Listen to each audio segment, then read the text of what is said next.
أعوذ بالله من الشيطان الرجيم. بسم الله الرحمن الرحیم.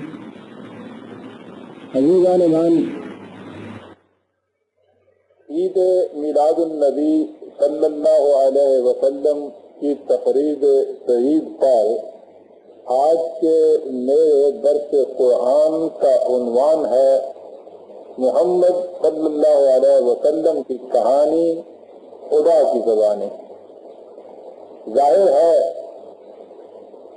کہ اس ذات اقدس و اعظم کی کہانی کہ جس کے متعلق مدعا طور پر کہا گیا ہے کہ بعد از خدا بزرگ توئی قصہ مختصر،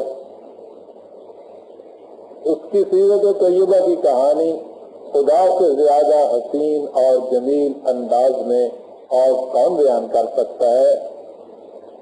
غالب ثنائے خواجہ بجزداں گذاشتن کون ذات پاک مرتبہ دان محمدت. قبل اس کے کہ اس زرعی داستان کا آغاز ہو، چند الفاظ نبوت کے متعلق تمہیداً عرض کر دینا ضروری سمجھتا ہوں. خدا نے مخلوق کو پیدا کیا تو اس کی پرورش کا ذمہ بھی خود ہی لیا. اسے خدا کی ربوبیت کہتے ہیں. حیوانات تک پرورش محض طبیعی زندگی فزیکل لائف کی ہوتی ہے. اس کے لیے خدا نے سطح ارض پر سامان رزق کو پھیلا دیا اور ساتھ ہی ہر نوع ہر اسپیشیز کو وہ ہدایات ڈائریکشنز دیے دی جن کے مطابق وہ سامان رزق سے مستفید ہو سکتی ہے. یہ ہدایات ہر نوع کے فرد کے اندر پیدائش کے ساتھ ہی رکھ دی جاتی ہیں. انہیں جبلت یا انسٹنکٹ کہا جاتا ہے.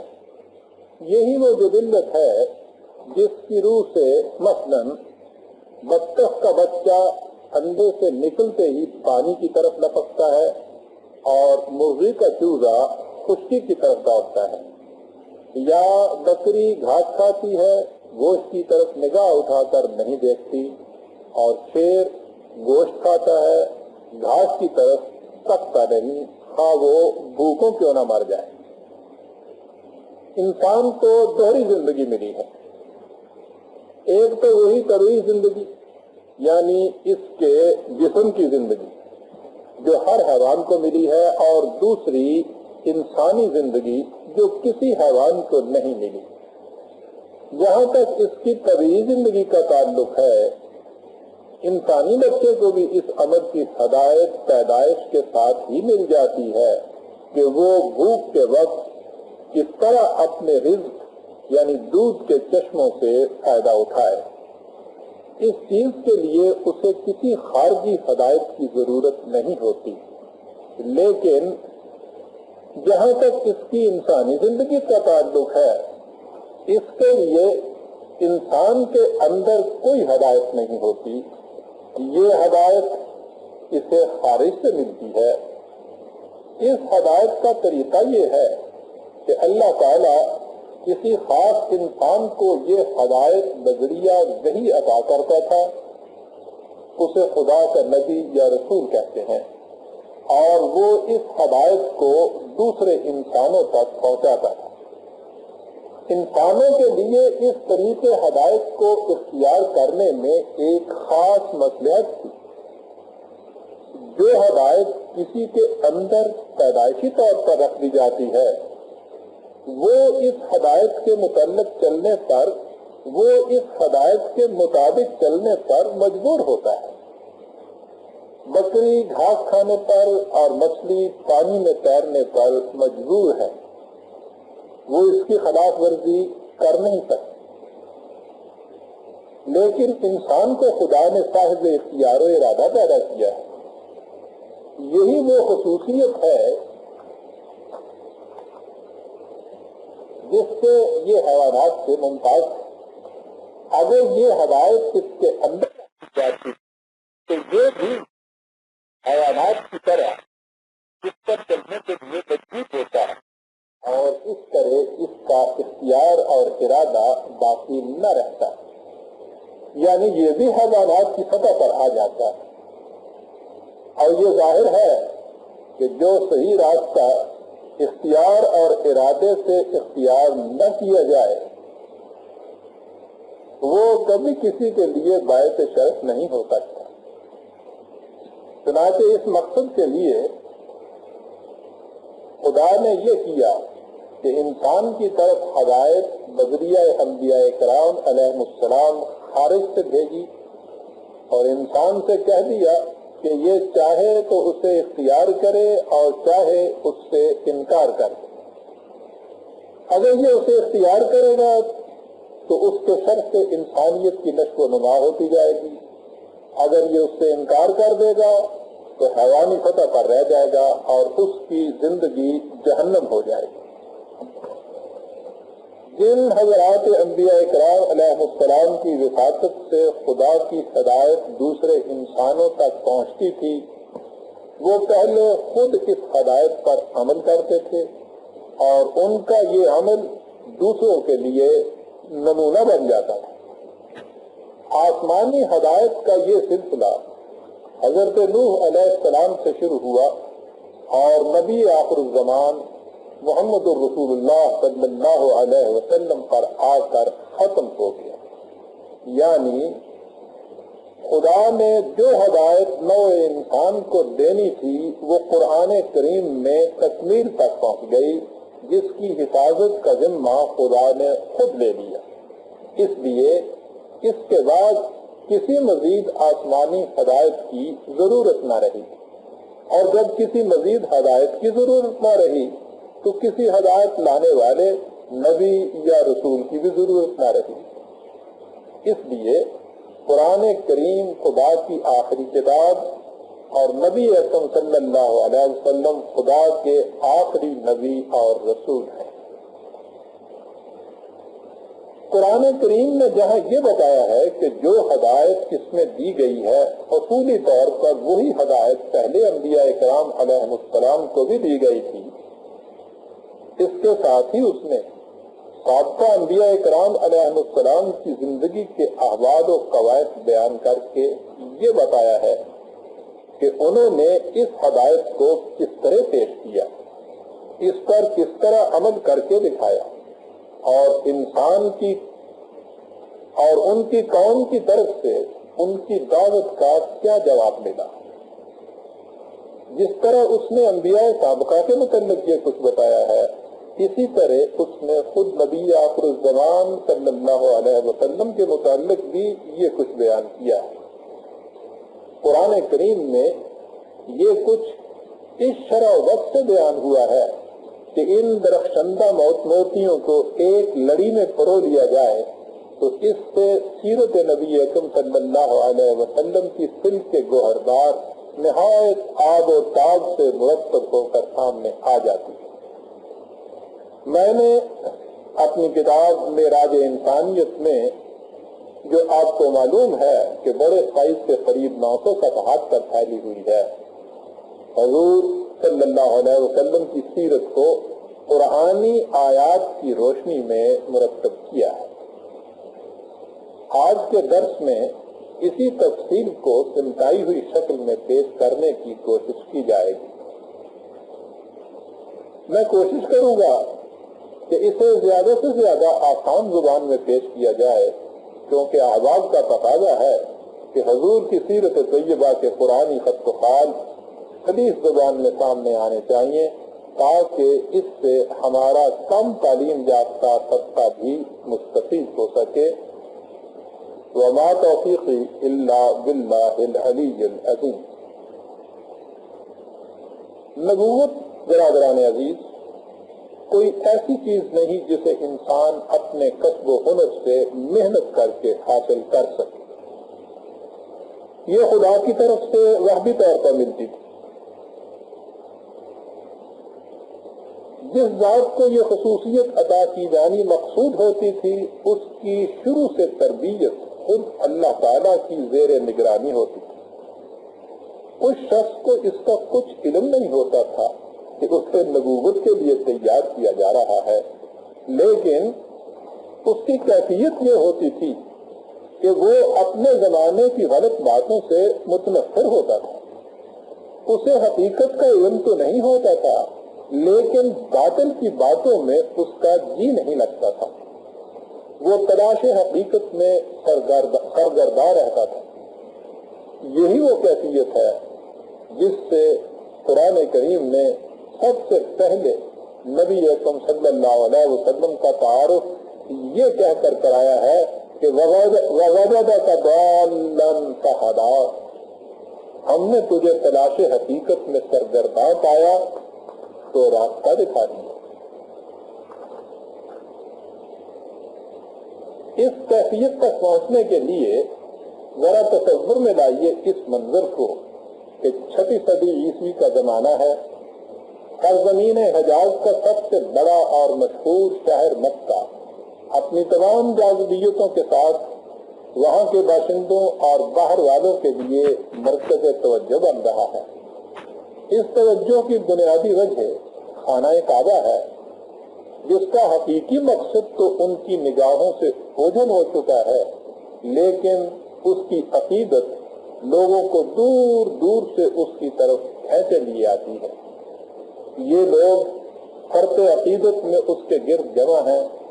کوئی تالیاں پیٹتا ہے، کوئی سیٹیاں بجاتا ہے، کوئی جذب و کیف کے عالم میں اس کے گرد گھومتا ہے، کوئی ناچتا ہے، کوئی کودتا ہے، کوئی بتوں کے استھانوں پر جانور ذبح کر کے ان کا گرم گرم لہو پی رہا ہے، کوئی زمزم کے کنارے بیٹھا مصروف دادا پرستی ہے.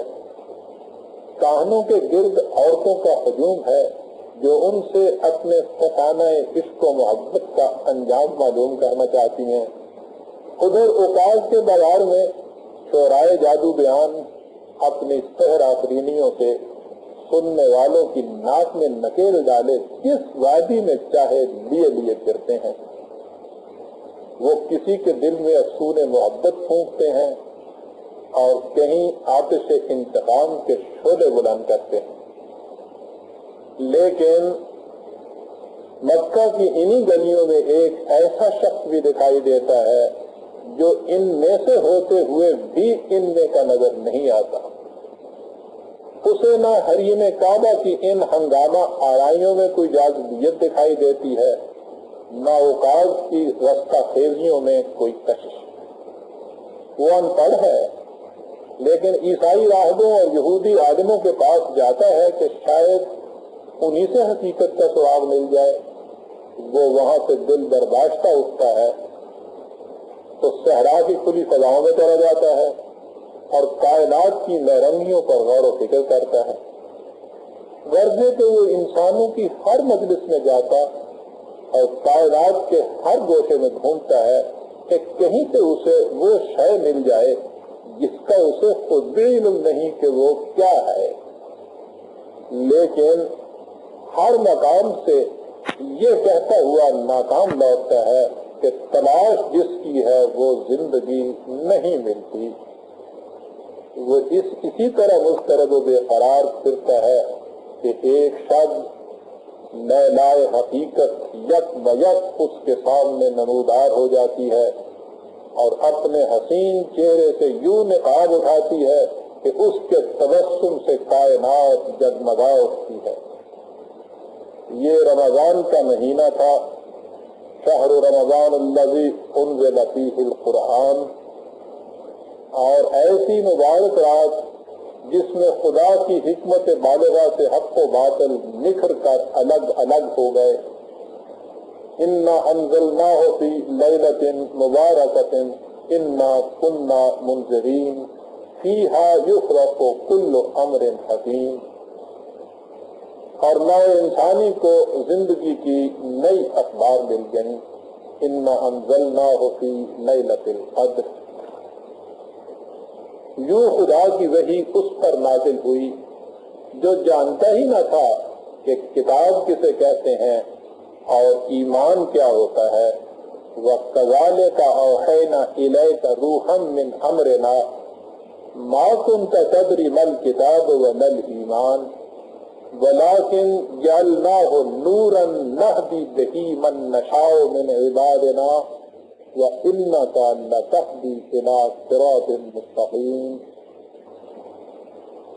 نہ وہ جانتا تھا اور نہ ہی اسے اس کی کوئی توقع ہی تھی۔ وَمَا كُنْتَ تَرْجُو أَن يُلْقَىٰ إِلَيْكَ الْكِتَابُ إِلَّا رَحْمَةً مِّن رَّبِّكَ۔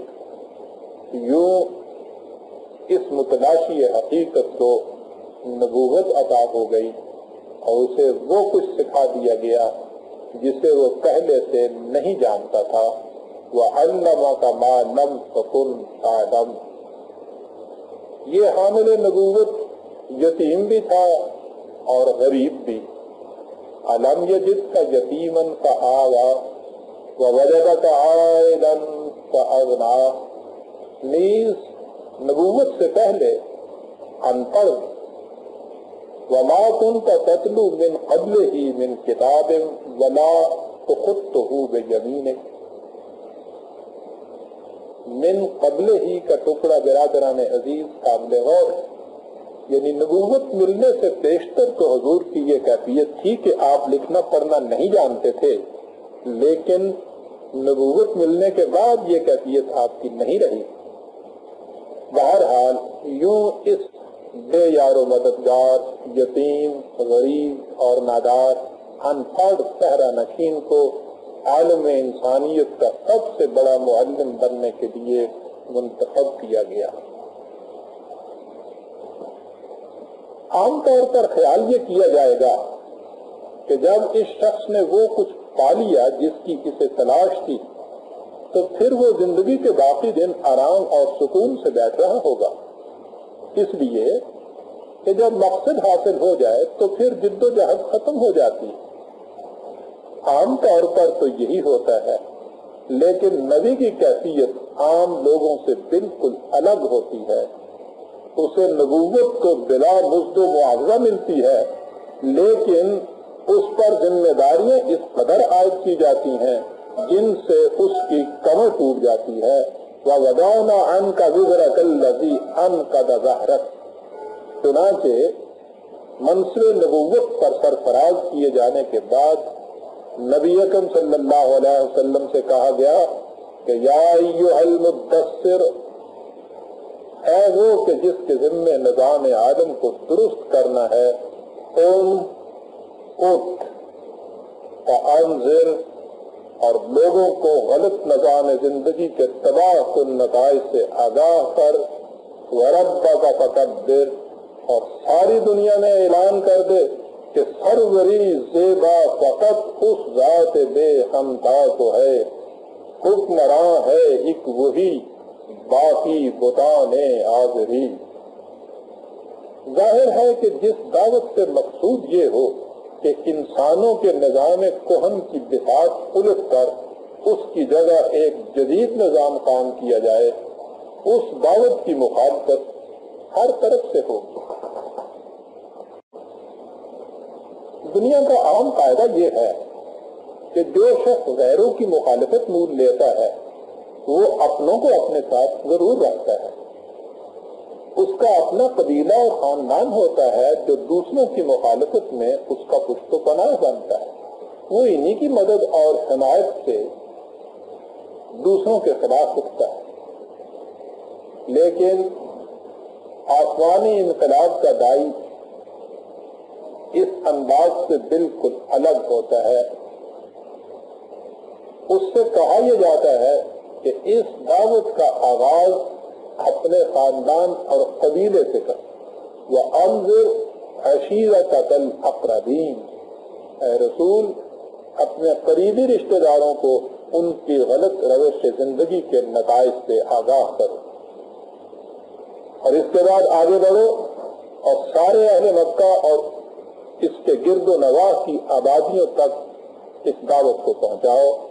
وَكَذَلِكَ أَوْحَيْنَا إِلَيْكَ قُرْآنًا عَرَبِيًّا لِتُنذِرَ أُمَّ الْقُرَىٰ وَمَنْ حَوْلَهَا۔ اس کے بعد اس سلسلہ کو اور وسیع کرو اور پوری کی پوری عرب قوم کو اس کے دامن تلے لے آؤ.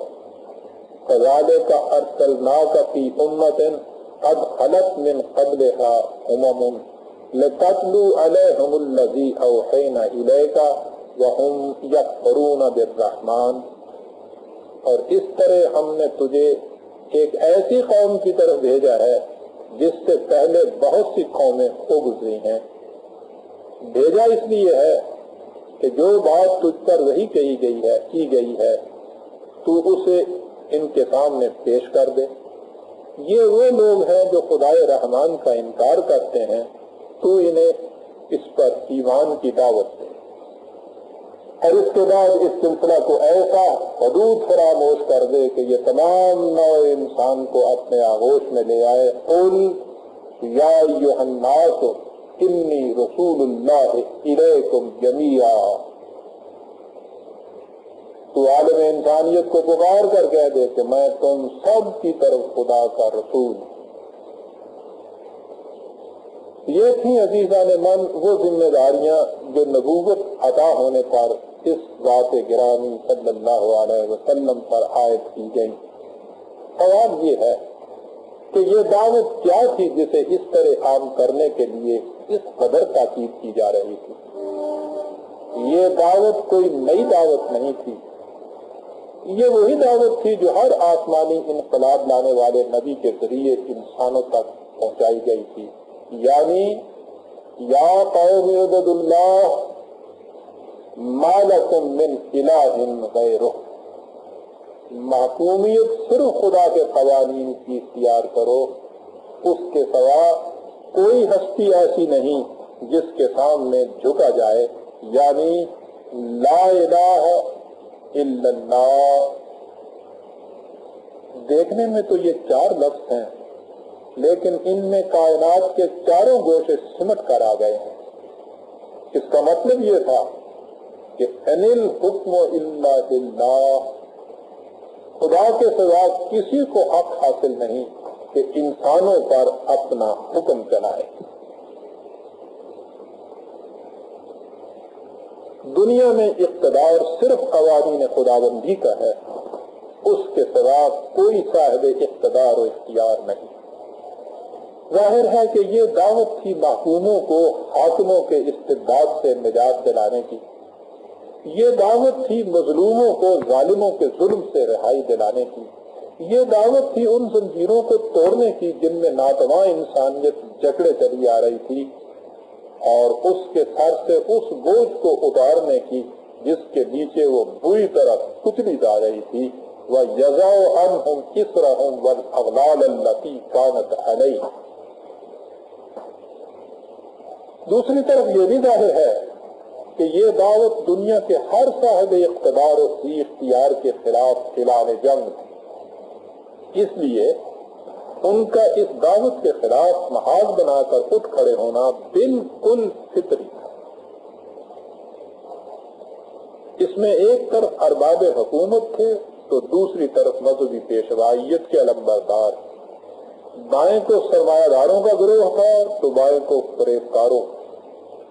وَكَذَلِكَ جَعَلْنَا لِكُلِّ نَبِيٍّ عَدُوًّا مِّنَ الْمُجْرِمِينَ. اور اس طرح انسانیت کی عدالت کے مجرمین آسمانی دعوت لانے والے نبی کی مخالفت کے لیے اٹھ کھڑے ہوتے ہیں. یہ سرکشی اور مخالفت اس لیے ہوتی تھی کہ وہ سمجھتے تھے کہ ہمارے پاس دولت ہے اور ہمارا جتھا بھی بہت بھاری ہے، اس لیے ہم پر کوئی ہاتھ نہیں ڈال سکتا. وقالوا نحن اکثر اموال و اولاد وما نحن بمعذبین. قرآن انہیں مترفین کا گروہ کہہ کر پکارتا ہے، یعنی وہ تاناسان جو دوسروں کی کمائی پر عیش اڑائے. آسمانی انقلاب کی دعوت جب اور جہاں بھی بلند ہوئی، اس طبقہ کی طرف سے اس کی مخالفت ہوئی. وَمَا أَرْسَلْنَا فِي قَرْيَةٍ مِّن نَّذِيرٍ إِلَّا قَالَ مُتْرَفُوهَا إِنَّا بِمَا أُرْسِلْتُمْ بِهِ كَافِرُونَ. ہم نے کسی بستی میں کوئی نذیر نہیں بھیجا کہ وہاں کے تاناسان خوشحال طبقہ کی طرف سے اس کے پیغام کی مخالفت نہ ہوئی ہو۔ یہی وہ طبقہ تھا جس کی طرف سے نبی اکرم صلی اللہ علیہ وسلم کی دعوت کی مخالفت ہوئی۔ اسی طبقہ کا وہ نمائندہ تھا جس کے متعلق خدا نے کہا کہ وَجَعَلْتُ لَهُ مَالًا مَمْدُودًا وَبَنِينَ شَهُودًا، میں نے اسے فراوان دولت اور کثیر بیٹے دیے تھے جو وہاں موجود، وَمَهَّدتُّ لَهُ تَمْهِيدًا، اور میں نے اس کے تمام معاملات درست کر رکھے تھے، بڑا ساز و سامان دے رکھا تھا۔ یہی تھا جس نے یہ پروپیگنڈا شروع کر رکھا تھا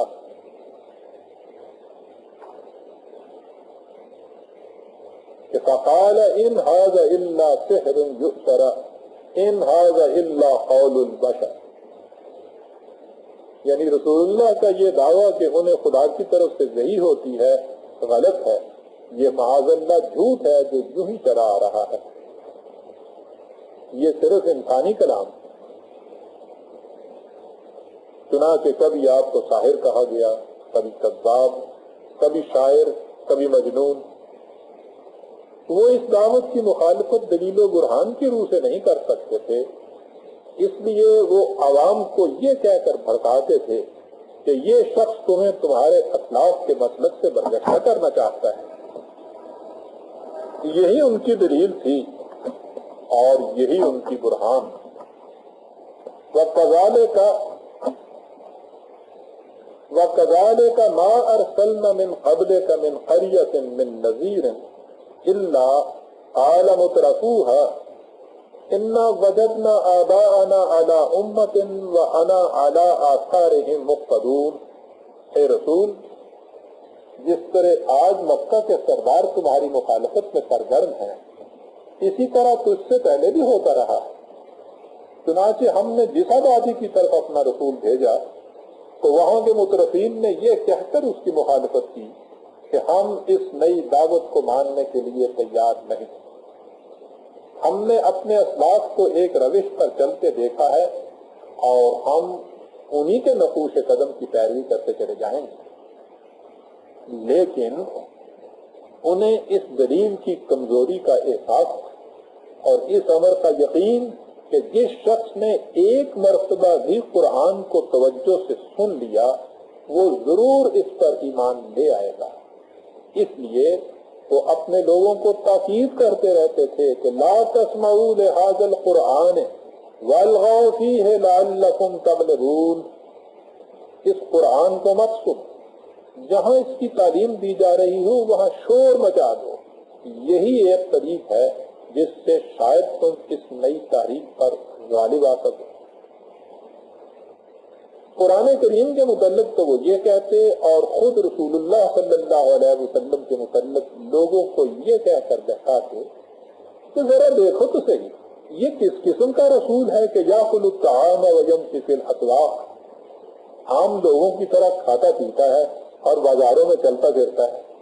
رسول کو عام انسانوں سے الگ قسم کا ہونا چاہیے، اس کے پاس ما فوق الفطرت قوتیں ہونی چاہیے۔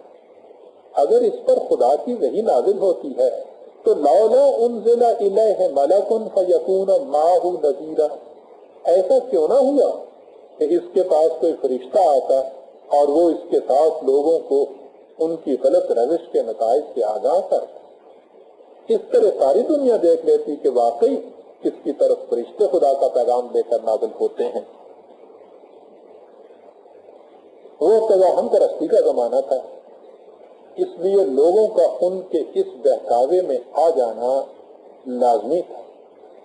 چنانچہ لوگ حضور کے پاس آتے اور آپ سے کہتے کہ آپ کے پاس اس کا ثبوت کیا ہے کہ آپ خدا کے رسول ہیں۔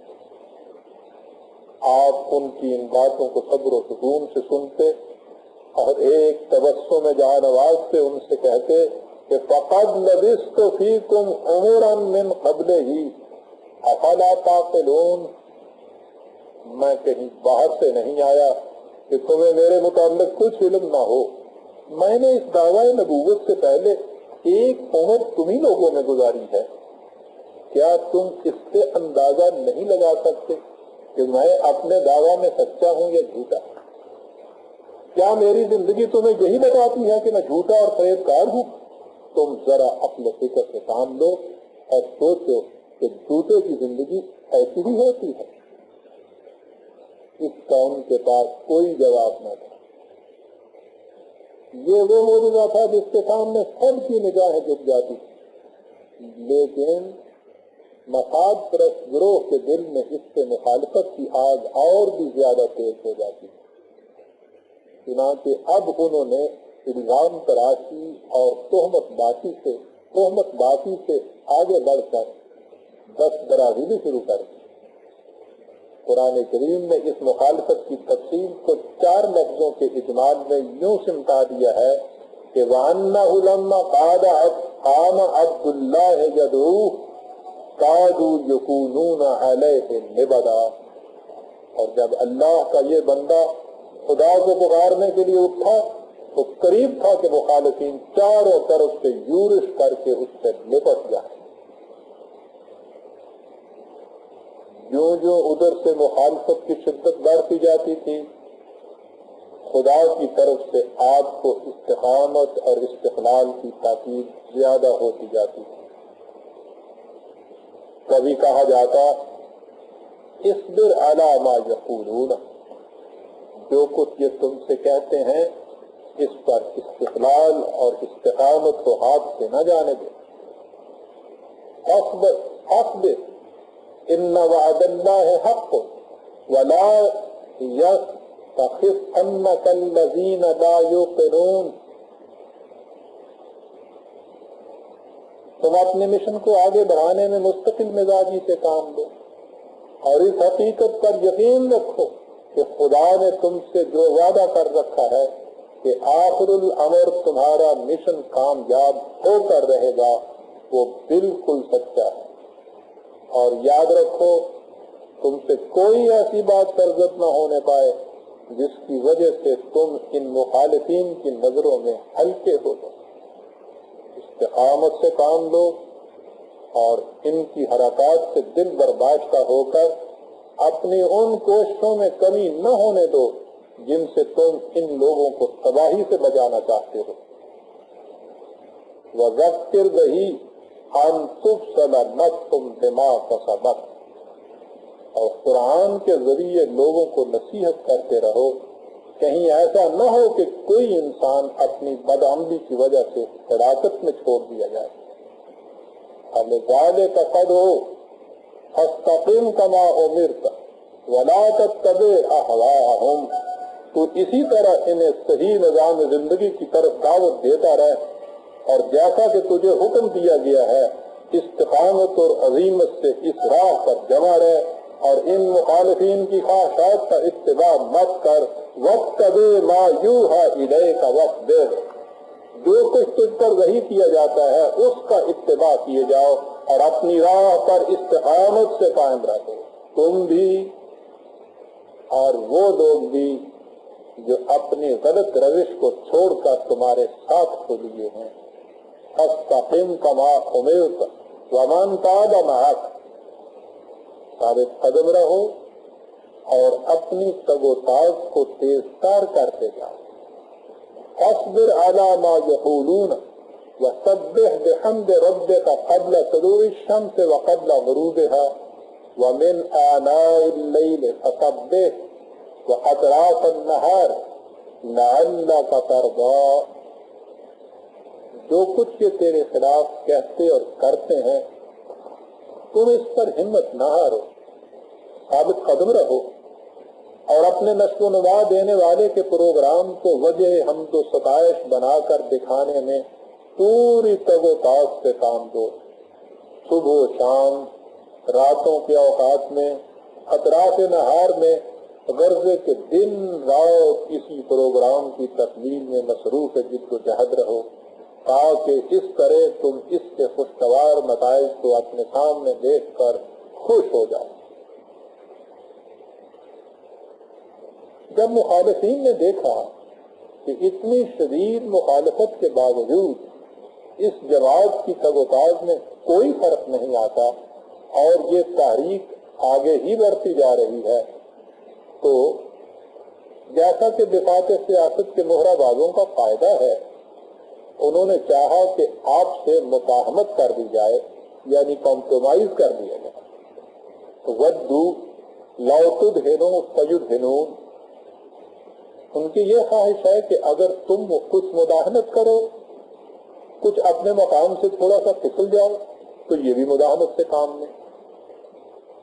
ظاہر ہے کہ قرآنی نظام میں ان لوگوں کی مفاد پرستیوں کے لیے کوئی گنجائش نہیں. وہ چاہتے یہ تھے کہ یا تو باہمی مفاہمت سے اس نظام کی جگہ کوئی دوسرا نظام قائم کر دیا جائے، یا قرآنی نظام میں ایسی تبدیلی کر دی جائے جس سے ان کی مفاد پرستیوں کے لیے کچھ گنجائش نکل آئے. وَإِذَا تُتْلَى عَلَيْهِمْ آيَاتُنَا بَيِّنَاتٍ قال الذين لا يرجون لقاء نأت بقرآن غیر هذا او بدل، جب ان کے سامنے ہمارے واضح قوانین پیش کیے جاتے ہیں تو جو لوگ ہمارے سامنے آنے کی امید نہیں رکھتے وہ کہتے ہیں کہ اس قرآن کے بجائے کوئی دوسرا قرآن لاؤ یا اس میں ہماری حسب منشا تبدیلی کر دیں تو پھر ہم آپ سے مصالحت کر لیں. اس پیشکش کے جواب میں آپ سے کہا گیا کہ فلا تطع المکذبین، ان جھٹلانے والوں کی بات ہرگز نہ ماننا. ولا ترکنوا الی الذین ظلموا، ان ظالمین کی طرف ذرا سا بھی نہ جھکنا. ان سے کہہ دو کہ ما یکون لی ان ابدلہ من تلقاء نفسی ان اتبع الا ما یوحی الی انی اخاف ان عصیت ربی عذاب یوم عظیم. میری کیا طاقت ہے کہ میں اپنی طرف سے قرآن میں کوئی رد و بدل کر سکوں. میرا منصب یہ ہے کہ میں اس کا اتباع کروں جو میری طرف وحی کیا جاتا ہے، اور اس کے علاوہ اور کسی چیز کا اتباع نہ کروں. اگر میں اپنے رب کی نافرمانی کروں تو میں ایک سخت مصیبت کے دن کے عذاب سے ڈرتا ہوں. یہ بات برادران عزیز کسی ضد کی وجہ سے نہیں تھی، بلکہ اس لیے تھی کہ وَلَوِ اتَّبَعَ الْحَقُّ أَهْوَاءَهُمْ لَفَسَدَتِ السَّمَاوَاتُ وَالْأَرْضُ وَمَنْ فِيهِنَّ. اگر حق لوگوں کے خیالات اور خواہشات کے پیچھے چلنے لگ جائے تو ارض و سماوات اور جو کچھ ان کے اندر ہے درہم ہو جائے. لہذا حق کی باطل کے ساتھ مفاہمت ہو نہیں سکتی. البتہ ان سے ایک بات کہی جا سکتی تھی. ان کا دعویٰ تھا کہ جس روش پر یہ چل رہے ہیں وہ خوشگواریوں اور کامیابیوں کی روش ہے. اس کے برعکس اللہ تعالیٰ نے حضور سے کہا کہ تمہارا دعویٰ یہ ہے کہ وہ روش تباہیوں اور بربادیوں کی طرف لے جانے والی ہے. زندگی کی کامرانیوں کی کامرانیوں کا ضامن وہ پروگرام ہے جس کی طرف تم دعوت دیتے ہو. اس لیے وَقُلْ لِلَّذِينَ لَا يُؤْمِنُونَ اعْمَلُوا عَلَى مَكَانَتِكُمْ إِنَّا عَامِلُونَ. پھر سنیے برادران عزیز کہ وہ کون سی چیز ہے جو ان کے سامنے پیش کی جا رہی ہے. وَقُلْ لِلَّذِينَ لَا يُؤْمِنُونَ اعْمَلُوا عَلَى مَكَانَتِكُمْ إِنَّا عَامِلُونَ فَانْتَظِرُوا إِنَّا مُنْتَظِرُونَ.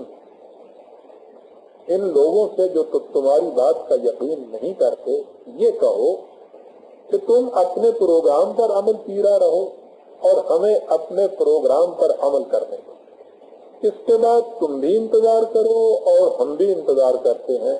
نتائج خود بتا دیں گے کہ حق و صداقت کی راہ کون سی.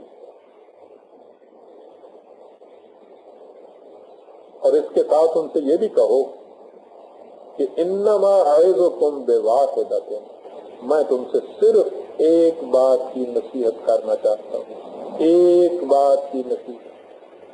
ان تقوموا للہ مثنی وفرادا. تم زیادہ نہیں تو ایک دو کر کے اللہ کے لیے کھڑے ہو جاؤ.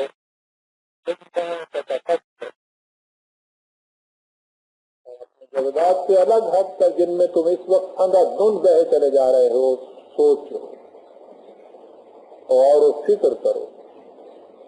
اگر تم نے خالی ذہن ہو کر سوچنے کی کوشش کی تو تم خود بخود اس نتیجے پر پہنچ جاؤ گے کہ ما بصاحبکم من جنہ، تمہارا یہ ساتھی پاگل نہیں ہے، یہ جو کچھ کہتا ہے بڑی سمجھ بوجھ کی بات کہتا ہے،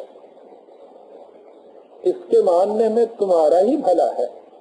ما اسألکم علیہ من اجر، میں تو تم سے اس کا کوئی معاوضہ بھی نہیں مانگتا۔ اس سے بہت سے سعادت مند افراد نے رفتہ رفتہ ادھر آنا شروع کر دیا اور اس جماعت میں ترقی ہونی شروع ہو گئی۔ اس جماعت کے سامنے بہت بڑا پروگرام تھا، غلط معاشرہ کی جگہ ایک جدید معاشرہ کا قیام، جس میں مفاد پرستوں کی ہوس کاریوں کے لیے کوئی گنجائش نہ ہو، کوئی چھوٹا کام نہ ہو۔ قدوسیوں کا یہ مختصر سا گروہ دن رات اسی فکر میں غلطاں اور پیچاں اور اسی مقصد کے حصول کے لیے جنبا اور کوشاں رہتا تھا۔ اس بات میں ان کی شدت شوق خود فراموشی تک پہنچ جاتی تھی، جسے روکنے کے لیے خود دست قدرت کو اس قافلہ رشد و ہدایت کے طوری خان صلی اللہ علیہ وسلم کی دامن کشی یہ کہہ کر کرنی پڑتی تھی کہ یا ایھا المزمل قم اللیل الا قلیلا نصفہ او انقص منہ قلیلا، راتوں کو تھوڑا جاگا کرو، نصف شب تک یا اس سے بیش و کم، اس لیے کہ ابھی تو آغاز سفر ہے۔ انا سنلقی علیک قولا ثقیلا، تجھ پر بہت بڑی ذمہ داری ڈالی جانے والی ہے۔ وَإِنَّ لَكَ فِي النَّهَارِ سَبْحًا طَوِيلًا، تجھے دن کو کون سا آرام کا وقت مل جاتا ہے، اس میں بھی تمہارا پروگرام بڑا لمبا چوڑا ہوتا ہے۔ اس طرح یہ پروگرام آگے بڑھتا گیا۔ جو یہ پروگرام قرار گیر ہوتا جا رہا تھا، مخالفین کی ایذا رسانیاں شدید تر ہوتی جا رہی۔ جس طرح ایک مشفق طبیب کو نادان مریض کی بے احتیاطی اور بد پرہیزی سے دکھ ہوتا ہے، اسی طرح ان مخالفین کی ضد اور حق درمی پر نبی اکرم صلی اللہ علیہ وسلم کا جی اٹھتا تھا، اور وہ اس تصور سے آپ کا دل خون ہو جاتا تھا کہ یہ نادان محض تعصب اور جہالت کی وجہ سے کس طرح اپنے آپ کو تباہی اور بربادیوں کے جہنم کی طرف کشا لیے جا رہے ہیں۔ حضور کی شدت احساس کی یہ کیفیت تھی کہ خود اللہ تعالیٰ کو یہ کہنا پڑا کہ اللہ کو باقی النفس اللہ یکونوا مؤمنین۔ ایسا نظر آتا ہے کہ تم اس غم میں کہ یہ لوگ حق کو صداقت کی راہ کو تسلیم کیوں نہیں کرتے، اپنی جان ہلاکت میں ڈال دو۔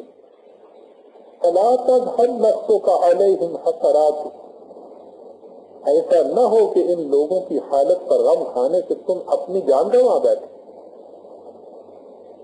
فإن عارضوا فما أرسلناك عليهم حفيظا إن عليك إلا البلاغ، اگر یہ اس راہ سے اعراض برتتے ہیں ہم نے تجھے ان کا محافظ بنا کر نہیں، تمہارے ذمہ میں بس اتنا ہی ہے کہ تم اس پیغام کو ان تک پہنچا دو۔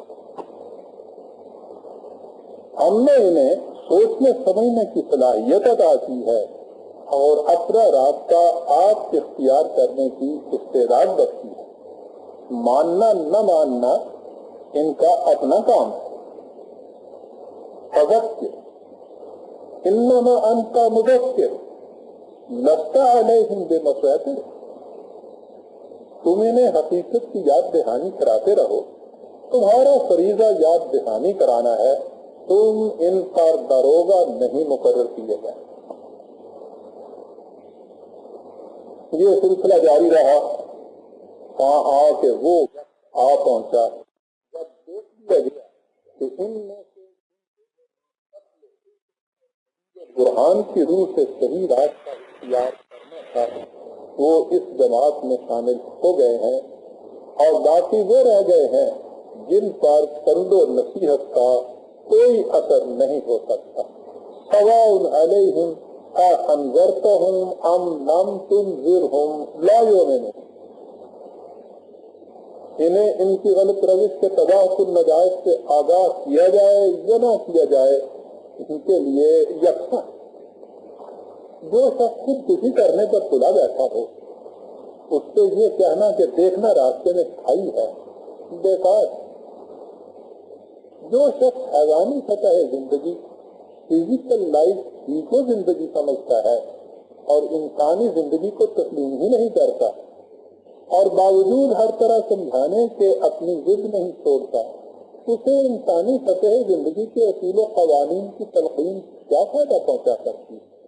لہذا اس مقام پر حضور سے کہا گیا کہ فَأَعْرِضْ عَمَّنْ تَوَلَّىٰ عَنْ ذِكْرِنَا وَلَمْ يُرِدْ إِلَّا حَيَاةَ الدُّنْيَا۔ تو جو شخص ہمارے قوانین سے روگردانی کرتا ہے اور طبعی زندگی کے علاوہ اور کچھ ارادہ ہی نہیں رکھتا، اس سے تم اعراض کرتے۔ فَاصْفَحْ عَنْهُمْ وَقُلْ سَلَامٌ۔ فَصَافَ یعلم، ان سے الگ ہو جاؤ اور کہہ دو کہ میرا آپ سلام ہے۔ ہم قریب انہیں معلوم ہو جائے گا کہ جو کچھ تم کہتے تھے وہ کس طرح ہر فن ٹھیک تھا۔ لیکن ان مخالفین کا جوش انتقام اس کے باوجود ٹھنڈا نہ ہوا، اور وہ حضور کے خلاف طرح طرح کی سازشیں کرنے لگے۔ وَإِذْ يَمْكُرُ بِكَ الَّذِينَ كَفَرُوا لِيُثْبِتُوكَ أَوْ يَقْتُلُوكَ أَوْ يُخْرِجُوكَ وَيَمْكُرُونَ وَيَمْكُرُ اللَّهُ وَاللَّهُ خَيْرُ الْمَاكِرِينَ۔ اور اے رسول، وہ وقت یاد کرو جب مخالفین تیرے خلاف اپنی خفیہ تدبیروں میں لگے ہوئے تھے تاکہ تجھے گرفتار کر لیں یا قتل کر ڈالیں یا جلا وطن کر دیں۔ وہ اپنی تدبیروں میں لگے ہوئے تھے اور خدا اپنی تدبیر کر رہا تھا، اور یہ ظاہر ہے کہ خدا بہتر تدبیر کرنے والا ہے۔ چنانچہ اس تدبیر کے مطابق حضور نے مکہ سے مدینہ کی طرف ہجرت کی، جہاں کی فضا کے متعلق علم تھا کہ وہ نظام خداوندی کی تشکیل کے لیے زیادہ سازگار ہے۔ ہجرت سے یہی مقصود ہوتا ہے۔ اسی لیے مکہ چھوڑتے وقت حضور کے لب پر یہ دعائیں تھیں کہ وَقُلْ رَبِّ أَدْخِلْنِي مُدْخَلَ صِدْقٍ وَأَخْرِجْنِي مُخْرَجَ صِدْقٍ وَاجْعَلْ لِي مِن لَّدُنكَ سُلْطَانًا نَصِيرًا۔ اور اے میرے نشو و نما دینے والے، تو مجھے جہاں کہیں پہنچا سچائی کے ساتھ پہنچا، اور جہاں سے نکال سچائی کے ساتھ نکال، اور مجھے اپنے ہاں سے ایسی قوت عطا فرما جو ہر حال میں مدد کرنے والی۔ آپ اس حالت میں مکہ سے نکلے تو صرف ایک رفیق ہمراہ تھا، لیکن اس بظاہر بے کسی اور بے بسی کے عالم میں بھی اپنے مشن کی صداقت اور کامیابی پر ایسا یقین محکم تھا کہ اپنے ساتھی کو تلقین فرما رہے تھے کہ لا تحزن ان اللہ معنا، مت گھبراؤ، یہ حقیقت ہے کہ اللہ ہمارے ساتھ ہے۔ مدینہ کے مسلمانوں نے مکہ سے آنے والے مسلمانوں کا بڑی گرمجوشی سے استقبال کیا، اور یہ ایک ایسی برادری کا وجود عمل میں آیا جو خون، رنگ، وطن کی نسبتوں سے بلند ہو کر محض آئیڈیالوجی کے اشتراک کی بنا پر متشکل ہوئی، اور جس کے مطابق اللہ تعالیٰ کی طرف سے یہ تصدیق عطا ہوئی کہ ان الذین آمنوا وہاجروا وجاہدوا باموالہم وانفسہم فی سبیل اللہ والذین آووا ونصروا اولئک بعضهم اولیاء بعض۔ جو لوگ ایمان لائے، ہجرت کی اور اللہ کی راہ میں اپنے مال اور جانوں سے جہاد کیا اور جن لوگوں نے ان مہاجرین کو جگہ دی اور ان کی مدد کی تو یہی لوگ ہیں جو ایک دوسرے کے رفیق اور دوست.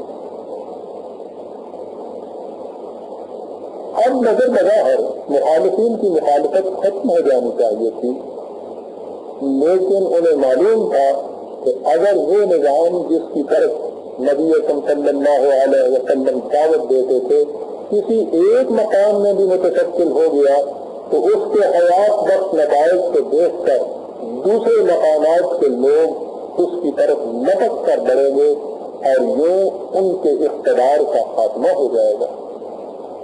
اس لیے انہوں نے اس جماعت کا یہاں بھی پیچھا نہ چھوڑا اور لڑائی کے لیے امید آئے. اور اس کے سوا چارہ نہیں تھا کہ ان کا مقابلہ میدان جنگ میں کیا جائے.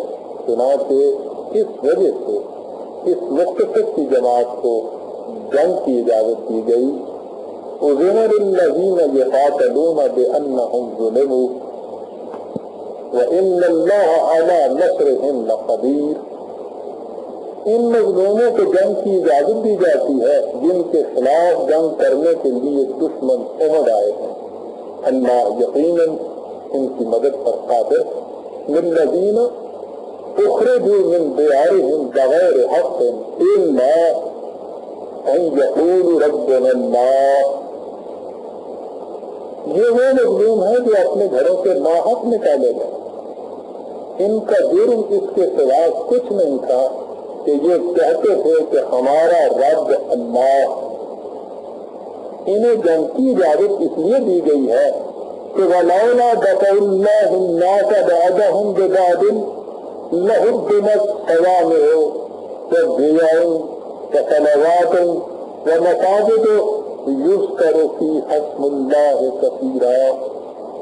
اور اگر خدا ایسا انتظام نہ کرے کہ جو لوگ دوسروں پر زیادتی کرنے کی غرض سے چل دوڑتے ہیں ان کی مدافعت دوسرے انسان کریں تو اس دھاندلی کا نتیجہ یہ ہو کہ دنیا میں مذہب کی آزادی ختم ہو جائے اور نہ راہبوں کی کوٹھریاں باقی رہیں، نہ عیسائیوں کے گرجے، نہ یہودیوں کے معبد سلامت رہیں، نہ مسجدیں جن میں خدا کا ذکر کس کثرت سے ہوتا ہے. یہ ہے خدا کا پروگرام. وَلَيَنْصُرَنَّ اللَّهُ مَن يَنْصُرُهُ إِنَّ اللَّهَ لَقَوِيٌّ عَزِيزٌ. تو جو شخص اس پروگرام کی تکمیل میں خدا کی مدد کرے گا خدا اس کی ضرور مدد کرے گا. یقیناً اللہ بڑا طاقتور اور غالب. اس مقام پر سوال یہ پیدا ہوتا تھا کہ یہ مظلوم جنہیں جنگ کی اجازت دی گئی ہے اگر غالب آ گئے اور انہوں نے اپنی حکومت قائم کر لی تو ان کی حکومت دوسرے ارباب اقتدار سے کس طرح مختلف ہوگی. فرمایا الذین ان مکناہم فی الارض اقاموا الصلاة وآتوا الزکاة وامروا بالمعروف ونہوا عن المنکر وللہ عاقبۃ الامور. یہ وہ لوگ ہیں کہ جب انہیں ملک میں تمکن حاصل ہوگا تو یہ نظام صلاۃ کو قائم کریں گے، نئے انسان کی پرورش کا انتظام کریں گے، لوگوں کو قوانین خداوندی کی اطاعت کا حکم دیں گے اور غیر خداوندی قوانین کی اطاعت سے روکیں گے، غرضے کہ اس میں تمام امور آخر الامر خدا کے پروگرام کے مطابق طے پایا کریں. اس مقصد کے لیے انہیں جنگ کی اجازت دی گئی. دونوں جماعتوں کا آمنا سامنا سب سے پہلے بدر کے مقام پر ہوا. سورہ آل عمران کی 122 آیت دیکھیے، اس میں یہ تفصیل درج ہے. مسلمانوں کے لشکر کی کمان خود نبی اکرم صلی اللہ علیہ وسلم کر رہے تھے. مخالفین کو شکست ہوئی اور مظلومین کی یہ جماعت جو تھوڑا ہی عرصہ پہلے اپنے گھروں سے نکالی گئی تھی فاتح و منصور واپس لاتے. شکست خوردہ مخالفین نے اپنی ذلت و رسوائی کا بدلہ ان بے گناہ مسلمانوں سے لینا شروع کر دیا جو مکہ میں رہ گئے تھے اور ہجرت کر کے مدینے نہیں آنے پائے تھے. یہ مظلوم اپنی مدد کے لیے مدینہ کے مسلمانوں کے علاوہ اور کسب پا سکتے تھے. یا یوں کہیے کہ وہ تو اپنے اللہ کو پکارتے تھے، لیکن ان کی مدد اللہ کے ان بندوں کے سوائے کے جو مدینہ کے اندر آ گئے تھے اور کون کر سکتا تھا. لہذا مدینہ کے مسلمانوں کی مدد ان پر نازل تھی، اور اگر اس کے لیے جنگ ناگزیر ہو جائے تو جنگ بھی کی جا سکتی. یعنی ظلم کی روک تھام کے لیے جنگ، خواہ وہ ظلم کہیں ہو رہا ہو اور کسی کے خلاف ہو رہا ہو. اسی کے لیے کہا گیا کہ وَمَا لَكُمْ لَا تُقَاتِلُونَ فِي سَبِيلِ اللَّهِ وَالْمُسْتَضْعَفِينَ مِنَ الرِّجَالِ وَالنِّسَاءِ وَالْوِلْدَانِ الَّذِينَ يَقُولُونَ رَبَّنَا أَخْرِجْنَا مِنْ هَٰذِهِ الْقَرْيَةِ الظَّالِمِ أَهْلُهَا وَاجْعَل لَّنَا مِن لَّدُنكَ وَلِيًّا وَاجْعَل لَّنَا مِن لَّدُنكَ نَصِيرًا. مسلمانوں، تمہیں کیا عذر ہے کہ تم اللہ کی راہ میں جنگ نہ کرو ان کمزور مردوں، عورتوں اور بچوں کی حفاظت کے لیے جو چیخ چیخ کر پکار رہے ہیں کہ اے ہمارے پروردگار، ہمیں اس بستی سے نجات دلا جس کے رہنے والے اس قدر ظالم ہیں، اور اپنی جماعت سے ہمارا کوئی پشتنا بنا اور اپنے حضور سے ہمارا کوئی مددگار دے. لڑائیوں کا یہ سلسلہ 7-8 سال تک مسلسل رہا، تاہم کہ آخر الامر مکہ فتح ہو گیا اور یوں ہر طرف دین خداوندی غالب آ گیا. اس دوران میں آپ اس نظام نو کی تشکیل اور اس کے مختلف گوشوں کی تعمیر و تحسین کے لیے مسلسل کوشاں رہے. اس پروگرام کی متعدد شقیں تھیں. مثلاً ایک، سب سے پہلی شق یہ ہے کہ جو کچھ آپ کا خدا کی طرف سے نازل ہو اسے دوسروں تک پہنچایا جائے. اس کے لیے ارشاد خداوندی تھا کہ یا ایھا الرسول بلغ ما انزل الیک من ربک، اے رسول جو کچھ تیری طرف تیرے رب کی طرف سے نازل کیا جاتا ہے اسے دوسروں تک پہنچا. دوسری شق، لوگوں کو قوانین خداوندی اور ان کی غرض و غایت کی تعلیم دینا اور ان کی صلاحیتوں کی نشو و نما کا سامان فہم پہنچانا. یتلو علیہم آیاتہ ویزکیہم ویعلمہم الکتاب والحکمہ. یہ رسول لوگوں کے سامنے قوانین خداوندی کو پیش کرتا ہے، ان کی صلاحیتوں کی نشو و نما کا انتظام کرتا ہے، انہیں قوانین الہیہ اور ان کی غرض و غایت کی تعلیم دیتا ہے. تیسری شق، خود قرآن کریم کا اتباع کرنا اور اپنی جماعت کو حکم دینا کہ اتبعوا ما انزل الیکم من ربکم ولا تتبعوا من دونہ اولیاء. جو کچھ اللہ نے تمہاری طرف نازل کیا ہے اس کا اتباع کرو اور اس کے علاوہ دوسرے کارسازوں کا اتباع مت کرو. چوتھی شق، لوگوں کے متنازع فی معاملات کا فیصلہ قرآن کریم کے مطابق کرنا. اس کے لیے ارشاد خداوندی تھا فاحکم بینہم بما انزل اللہ. جو کچھ اللہ نے نازل کیا ہے اس کے مطابق ان میں فیصلے کر. اس لیے وَمَن لَّمْ يَحْكُم بِمَا أَنزَلَ اللَّهُ فَأُولَٰئِكَ هُمُ الْكَافِرُونَ. جو اس کے مطابق فیصلے نہیں کرتا جو خدا نے نازل کیا ہے تو یہی لوگ تو کافر ہیں.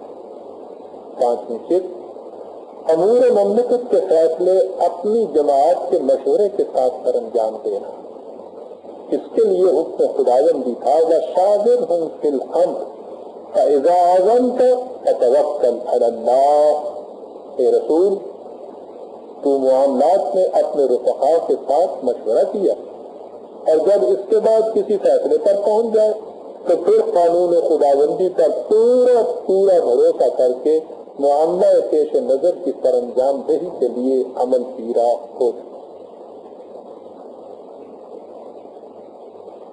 یہ تھی وہ جماعت کہ جن کے مشوروں کے ساتھ نبی اکرم صلی اللہ علیہ وسلم اس حکومت خداوندی کے مختلف امور کو سر انجام دیتے تھے. اس جماعت کی اہمیت اور قدر منزلت کو خدائے بزرگ برتر نے ان وجد آخری الفاظ میں بیان کیا ہے کہ محمد الرسول اللہ والذین معہ اشداء علی الکفار رحماء بینہم تراہم رکعا سجدا یبتغون فضلا من اللہ ورضوانا سیماہم فی وجوہہم من اثر السجود ذالک مثلہم فی التوراۃ ومثلہم فی الانجیل کزرع اخرج شطأہ فآزرہ فاستغلظ فاستوى على سوقه يعجب الزراع ليغيظ بهم الكفار وعد الله الذين آمنوا وعملوا الصالحات منهم مغفرة وأجرا عظيما. محمد اللہ کے رسول اور ان کے ساتھ قدوسیوں کی جماعت جن کی خصوصیت یہ ہے کہ وہ حق و صداقت سے انکار کرنے والوں کے مقابلہ میں چٹان کی طرح سخت لیکن باہم بگر سر تابا راست و محبت. وہ دنیا میں کسی طاغوتی طاقت کے سامنے نہیں جھکتے ہیں تو فقط ایک اللہ کے سامنے. اسی سے وہ فضل و عنایات کے خواہاں اور اسی کی رضا جوئی کے طالب. قوانین خداوندی کے سامنے جھکنے سے ان کے دل میں اطمینان و سکون اور تعدادی و شگفتگی کی جو جنت بیدار ہوتی ہے اس کے اثرات ان کے چہروں سے نمایاں ہیں. یہی ہے قدوسیوں کی وہ جماعت جس کے قصے تورات و انجیل میں آ چکے ہیں. یہ جماعت کیا ہے؟ یوں سمجھیے کہ حق و صداقت کی لالہاتی کھیتی.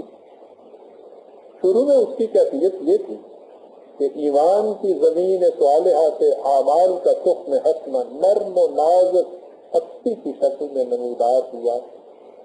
پھر اس میں تقویت پیدا ہوئی تو وہ ایک شاخ نودمیدہ کی صورت اختیار کر گیا.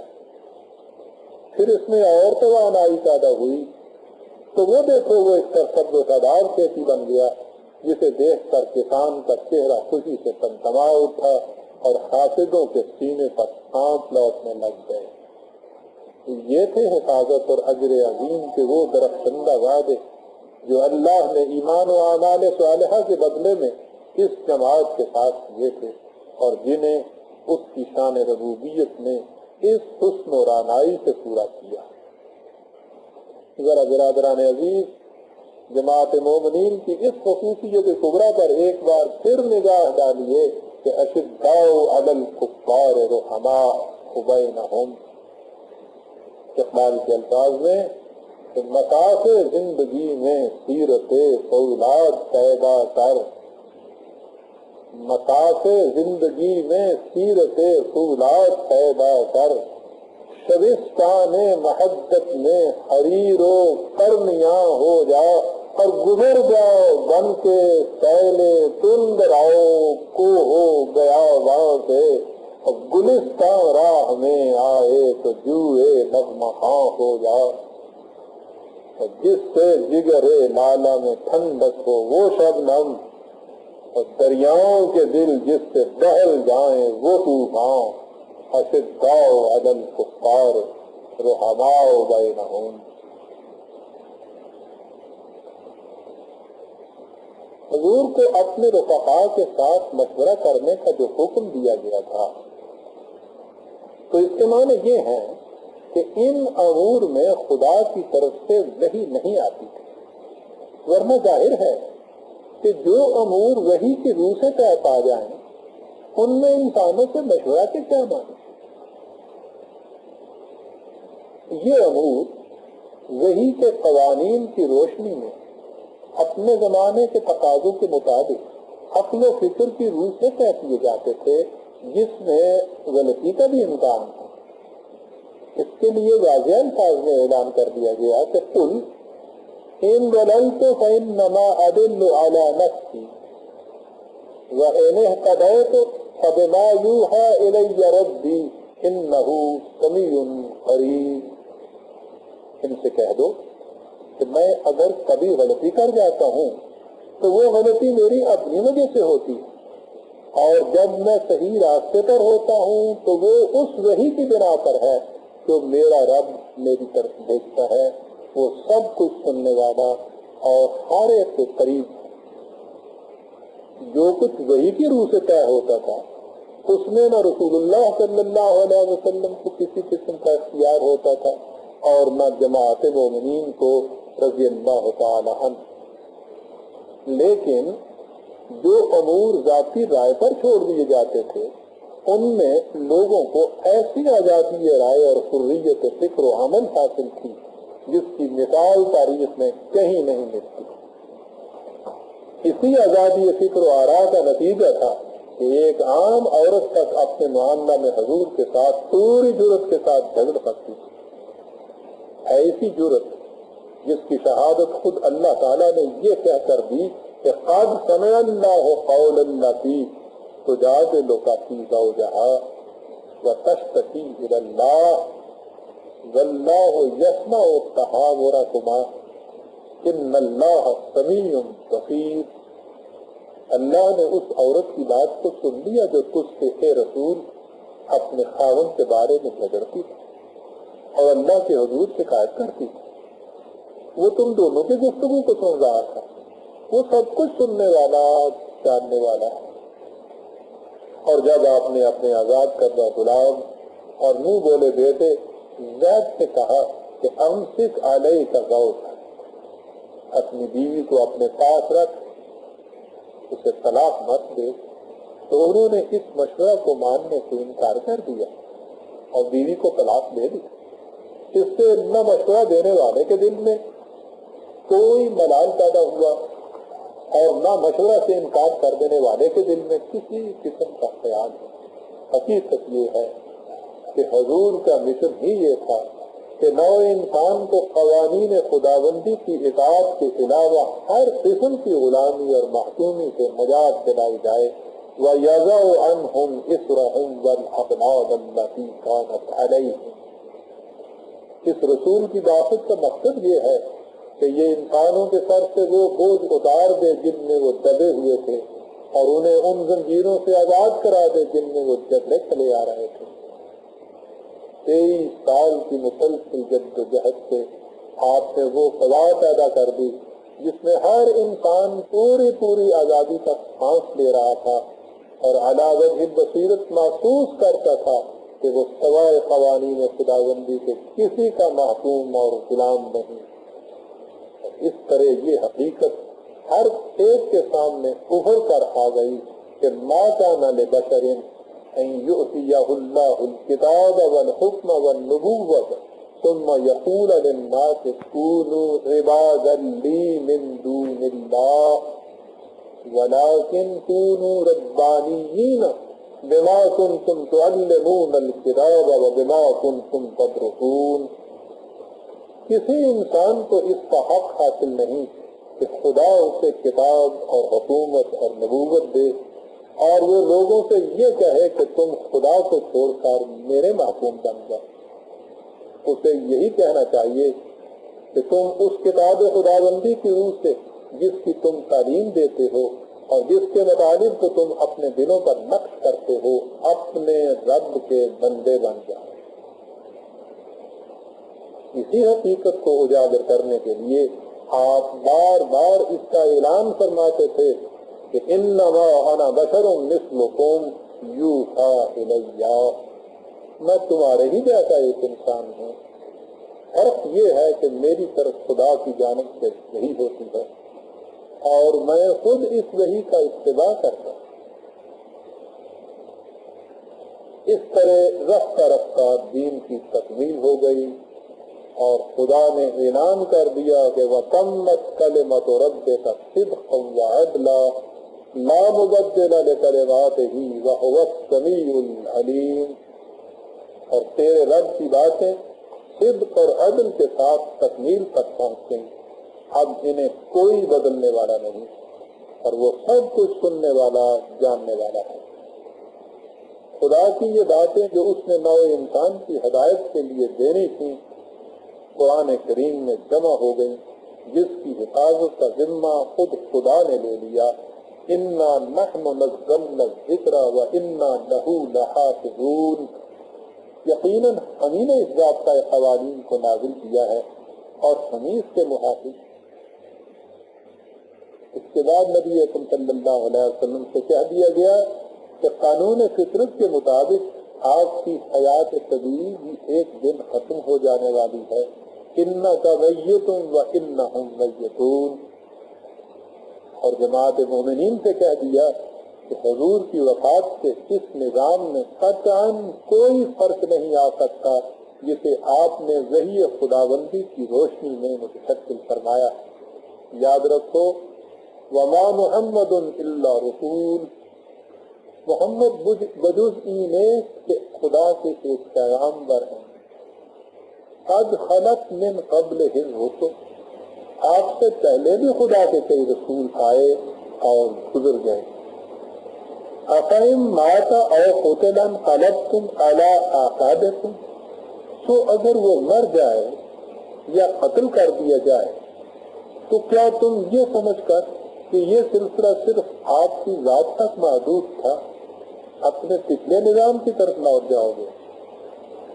وَمَن يَنْقَلِبْ عَلَىٰ عَقِبَيْهِ فَلَن يَضُرَّ اللَّهَ شَيْئًا، جو تم میں سے الٹے پاؤں پھر جائے گا تو وہ اللہ کا کچھ نقصان نہیں کرے گا، اپنا ہی نقصان کرے گا۔ رسول کا فریضہ برادران عزیز یہ تھا کہ یأمرہم بالمعروف وینہاہم عن المنکر، وہ لوگوں کو ان باتوں کے کرنے کا حکم دیتا ہے جنہیں قرآن نے صحیح تسلیم کیا ہے اور ان سے روکتا ہے جنہیں قرآن نے ناپسندیدہ کرایا۔ رسول اللہ صلی اللہ علیہ وسلم کے بعد یہی فریضہ آپ کی امت کا ہو گیا۔ ان سے کہا گیا کہ کنتم خیر امت اخرجت للناس تأمرون بالمعروف وتنہون عن المنکر، تم وہ بہترین قوم ہو جسے نوع انسان کی بھلائی کے لیے پیدا کیا گیا ہے۔ تمہارا فریضہ یہ ہے کہ لوگوں کو معروف کا حکم دو اور انہیں منکر سے روکو۔ یہ معروف و منکر اس کتاب کے اندر ہے جس کا تمہیں وارث بنایا جا رہا ہے۔ ثم اورثنا الکتاب الذین اصطفینا من عبادنا، لیکن اس کے لیے ایک بنیادی شرط، اور وہ یہ کہ تمہارے رسول نے یہ کچھ اس لیے کر کے دکھا دیا تھا کہ وہ اخلاق کے بلند ترین مقام پر فائز تھا۔ وَإِنَّكَ لَعَلَىٰ خُلْقٍ عَظِيمٍ، اس لیے تمہیں بھی بلند ترین اخلاق کا حامل ہونا ہو۔ اس بات میں رسول کی زندگی تمہارے لیے بہترین نمونہ ہے۔ لَقَدْ كَانَ لَكُمْ فِي رَسُولِ اللَّهِ أُسْوَةٌ حَسَنَةٌ، اس کا ٹیسٹ اور معیار یہ ہے کہ جس طرح رسول اللہ صلی اللہ علیہ وسلم بھرے مجمع میں اپنے مخالفین سے کہتے تھے کہ فَقَدْ لَبِثْتُ فِيكُمْ عُمُرًا مِّن قَبْلِهِ أَفَلَا تَعْقِلُونَ، میں نے تمہارے اندر اس سے پہلے اپنی عمر بسر کی ہے، کیا تم اس سے اندازہ نہیں لگا سکتے کہ میں کس قسم کا آدمی؟ اسی طرح تم میں سے بھی جو کوئی اپنے مخالفین کے سامنے سینہ تان کر اس کا دعویٰ کر سکے گا کہ قَدْ لَبِثْتُ فِيكُمْ عُمَرًا مِّن قَبْلِهِ، وہی رسول اللہ کے نقش قدم پر چلنے والا ہوگا اور اسی قسم کے لوگوں کے ہاتھوں یہ نظام آگے بڑھے۔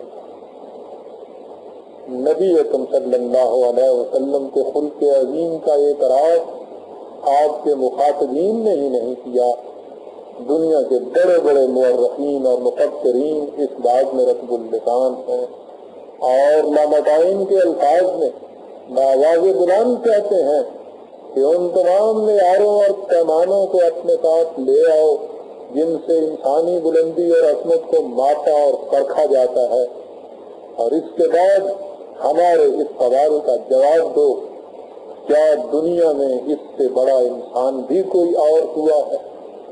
اور جواب ہر ایک کا یہ ہے کہ دنیا میں اس سے بڑا انسان کوئی نہیں۔ یہ ہے عزیزان من نبی اکرم صلی اللہ علیہ وسلم کی حیات طیبہ کے وہ نمایاں خط و خال جنہیں خود اللہ تعالیٰ نے قرآن کریم میں بیان کیا۔ قرآن میں اس ذری داستان کو بڑی تفصیل سے بیان کیا گیا ہے، لیکن میں نے اس مقام پر وقت کی تنگی کی وجہ سے اختصار سے کام دیا۔ یہی حضور کی وہ سیرت مقدسہ ہے جس کے ہر سن سچا ہونے میں ذرا بھی شبہ نہیں کیا جا سکتا کہ ذالک الکتاب لا ریب فیہ۔ باقی رہے تاریخی واقعات تو ظاہر ہے کہ ان میں سے وہی سچے قرار پا سکتے ہیں تو حضور کی سیرت قرآنیہ کے مطابق۔ یہی وہ حسن سیرت اور رعنائی کردار ہے جس کے پیش نظر خدا اور اس کے فرشتے اس ذات گرامی پر تبریک و تہنیت کے پھول برساتے ہیں۔ ان اللہ و ملائکتہ یصلون علی النبی یا ایھا الذین آمنوا صلوا علیہ وسلموا تسلیما۔ اور صرف حضور کا ہی نہیں بلکہ اس جماعت مومنین پر بھی جو حضور کے اتباع میں نظام خداوندی کے قیام کا باعث بنتی ہے۔ هو الذی یصلی علیکم وملائکتہ لیخرجکم من الظلمات الی النور وکان بالمؤمنین رحیما۔ اللہ اور اس کے فرشتے تم پر سلام و صلوات کے پھول نچھاور کرتے ہیں تاکہ وہ تمہیں تاریکیوں سے روشنی کی طرف لے آئے، اور اللہ مومنین کے ساتھ بڑا ہی رحمت برسنے والا ہے۔ یہ ہے برادران عزیز وہ مومن بندے جو قرآن کریم کے پیش کردہ نظام کو نبی اکرم صلی اللہ علیہ وسلم کے اتباع میں اس دنیا میں متشکل کرنے کے ذمہ دار بنتے ہیں۔ ربنا تقبل منا انک انت السمیع العلیم۔